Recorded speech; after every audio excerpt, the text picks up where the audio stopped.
Welcome back. You know, we've just seen deeply disturbing photographs of what appear to be internment camps, concentration camps, I don't know, in North Korea. The one, I suppose, still faithfully communist state, nuclear and extremely nasty. Ambassador Charles L. Pritchard is the president of the Korea Economic Institute and a former ambassador and special envoy for negotiations with North Korea. Welcome to you, sir. Well, thank you very much. Glad to be here. Now, these photographs that we've seen, now, are we certain that they are internment camps? Well, what you're seeing and what I've seen in the past are probably very similar. And North Korea has a reputation, and we've been fortunate over the last few years to get more information and photographs out of there. So I don't have very much doubt that what you're seeing is accurate. Mm-hmm. Now, when we use that term, internment camp, because that can mean many things to many people, what do we mean by that? Mm-hmm.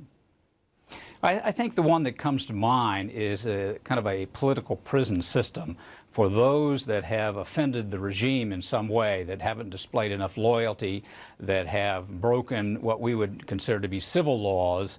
They, their families, and in some cases generations, are sent off to an internment camp, a political prison camp, and in some cases they languish there for many, many years, if not forever. So this is, what, a gulag system? Well, to a degree. I think that's a pretty good representation of what it is. Mm-hmm.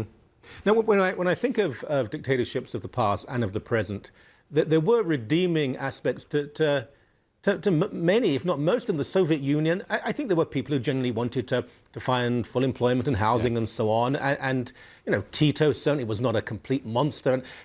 I can't find anything in North Korea that actually is favorable. Is there anything positive about this state? You know, you would have to come at this absolutely from a North Korean who is indoctrinated from birth on. That instilled in them is a loyalty to the system for which they don't have a good comparison to make. Now, that having been said, you know, there's a lack of housing, there's a lack of employment, there are basic necessities that are not met. So I think your description is pretty well on. Of all the other systems that we've known around the world, there in fact have been redeeming qualities about it. I too can't find many about North Korea. My goodness. Now, how much do they know? I can remember many years ago as a young man traveling through East Germany on a train, a sealed train actually, in those days. And there was a West German teenager with me, and he had a can of Coke, and he threw the can out of the window, and he made some joke about, you see, that'll please them, they'll see what a Coke can looks like. He was joking in a way, but the East Germans, they had little idea really of what was going on outside. That was Germany. So the North Koreans, do they comprehend life in South Korea, life in the United States, life in the West? Yeah, well, the answer is basically not. Now, obviously, there are exceptions to that, those that live along the Chinese border and few others that have bootleg copies of social media events in South Korea, some DVDs that get smuggled in. But by and large, your access to news and information for comparison purposes is absolutely not available. You know, I can remember the first trip that I made to North Korea was staying in one of their prominent hotels, the Koryo Hotel. Turned on the television, there's kind of a Korean War vintage North Korea programming. I switched to Channel 2 and had the same program. You know, it wasn't until years later where they began to pirate CNN that foreigners had some concept of what was going on in the outside world when they were visiting. But for a normal North Korean, they don't have access to that. It is illegal to own radios that are tunable to outside channels. On my last trip, as an example, to North Korea, I took a colleague with me, and in her room, she couldn't get CNN or BBC television, and she, asked the management, and the essential answer was, well, there was a North Korean in that room before, and they had cut off all access to foreign channels, and they had to restore it for her. My golly.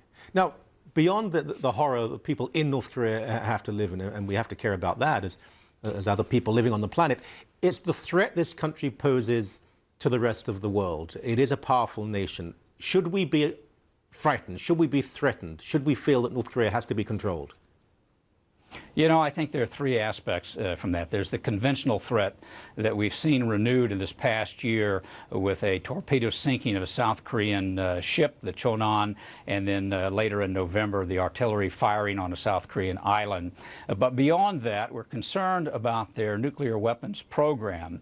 Theoretically, someday they'll create the capability of delivering a nuclear weapon. But I think more concern to most people over and above those two threats is the potential for proliferation of the technology and eventually weapons of mass destruction. You know, at one point, I wasn't as concerned, but in September of 2007, when we saw that the North Koreans had clandestinely helped build a nuclear reactor in the desert in Syria, and that came to light when the Israeli Air Force destroyed that facility. You know, that's in the midst of warnings to North Korea about proliferation, but yet they calculated they could do it, get away with it, and suffer no consequences, and unfortunately that was the case.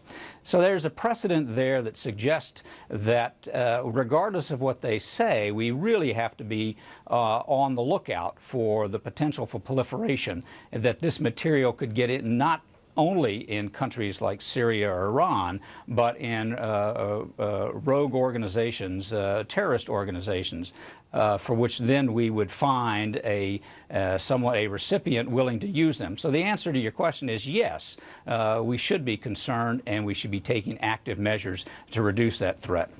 Fascinating stuff. Ambassador, thank you so very much indeed. Oh, you're quite welcome.